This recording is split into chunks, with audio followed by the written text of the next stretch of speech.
ನಮ್ಮ ಬೆಂಗಳೂರು ಸೀರೀಸ್ 20 ಬೆಂಗಳೂರಿಗೆ ನೀರು ಒದಗಿಸುವ ತಿಪ್ಪಗೊಂಡನಹಳ್ಳಿ ಎತ್ತರ ಗರಿಷ್ಠ 74 ಅಡಿ.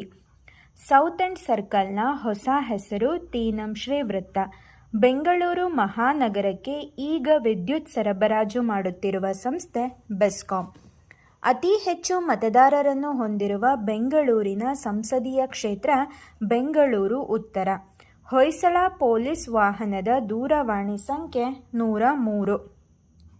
ಬೆಂಗಳೂರಿನ ಕೆಆರ್ ಮಾರುಕಟ್ಟೆ ಆರಂಭವಾಗಿದ್ದು 1921 ಆಗಸ್ಟ್ 11. ಚಾಮರಾಜಪೇಟೆ ಬೆಂಗಳೂರು ಮಹಾನಗರ ಪಾಲಿಕೆಯ 46ನೇ ವಾರ್ಡ್. 1799ರಲ್ಲಿ ಬೆಂಗಳೂರು ಬ್ರಿಟಿಷ್ ಆಡಳಿತಕ್ಕೆ ಬಂದಿತು. ಆಗ ಬೆಂಗಳೂರು ಆಡಳಿತ ರಾಜಧಾನಿಯಾಯಿತು.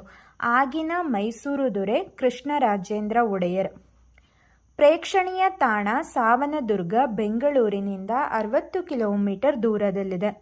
ಬೆಂಗಳೂರಿನಲ್ಲೇ ಸರಗಳ್ಳರನ್ನು ಹಿಡಿಯಲೆಂದೇ ರಚಿತವಾಗಿರುವ 2 ಪೊಲೀಸ್ ತಂಡಗಳು ಹೊಯ್ಸಳ ಮತ್ತು ಬೀಟಾ.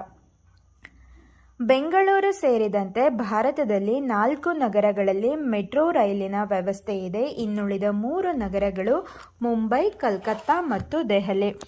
ನಗರ ನಾಗರಿಕ ನೀರಿನ ಸಮಸ್ಯೆ, ಚರಂಡಿ ಸಮಸ್ಯೆ, ರಸ್ತೆಗೆ ಅಡ್ಡಬಿದ್ದ ಮರ ತೆಗೆಯುವ ನಾಗರಿಕ ಸಮಸ್ಯೆ ನಿವಾರಿಸಲು ಮಹಾನಗರ ಪಾಲಿಕೆ ಆರಂಭಿಸಿರುವ ಹೊಯ್ಸಳ ಮಾದರಿಯ ವಾಹನ ಪ್ರಹರಿ. ಹೆಸರುಘಟ್ಟ ಜಲಾಶಯ ನೀರು ಸಂಗ್ರಹಣಾ ಕೇಂದ್ರ ನಿರ್ಮಾಣವಾದದ್ದು 1896ರಲ್ಲಿ. ಇದರ ಅಂದಾಜು ವೆಚ್ಚ 21 ಲಕ್ಷ.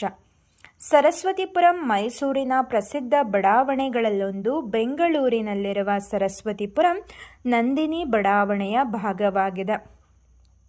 ಲೋಕಸಭೆಗೆ ಕರ್ನಾಟಕದಿಂದ ಚುನಾಯಿತರಾದ ಮೊಟ್ಟ ಮೊದಲ ಮಾಜಿ ಮುಖ್ಯಮಂತ್ರಿ K C. Reddy. Mavalli tiffin room MTR ಸುಧಾಮನಗರದಲ್ಲಿದೆ. ಬ್ಯೂಗಲ್ ರಾಕ್ ಬಸವನಗುಡಿಯಲ್ಲಿದೆ. ತಿಪ್ಪಗೊಂಡನಹಳ್ಳಿ ಜಲಾಶಯ ನಿರ್ಮಾಣವಾದ ವರ್ಷ 1933 ಮಾರ್ಚ್ 15. ಯಶವಂತಪುರದಿಂದ ಕೇರಳದ ನಗರ ಕನ್ನೂರ್ಗೆ ಹೊಸ ರೈಲೊಂದು ಚಲಿಸುತ್ತಿದೆ. ಬೆಂಗಳೂರಿನ ಪ್ರತಿಷ್ಠಿತ ಬಡಾವಣೆ ವಾರ್ಡ್ ನಂಬರ್ 50. ಇದರ ಹೆಸರು ವಿಶ್ವೇಶ್ವರಪುರ. ಮುಂಚೆ ಇದ್ದ ಹಡ್ಸನ್ ಸರ್ಕಲ್ ಈಗ ಕಿತ್ತೂರು ರಾಣಿ ಚೆನ್ನಮ್ಮ ಸರ್ಕಲ್. ದೆಹಲಿಯ ರಾಷ್ಟ್ರೀಯ ನಾಟಕ ಶಾಲೆಯ ಮೊದಲ ಶಾಖೆ ಬೆಂಗಳೂರಿನ ಮಲ್ಲತ್ಹಳ್ಳಿಯಲ್ಲಿದೆ. ಬೆಂಗಳೂರಿನ ಮೊದಲ ಮೇಯರ್ ಆರ್. ಸುಬ್ಬಣ್ಣ.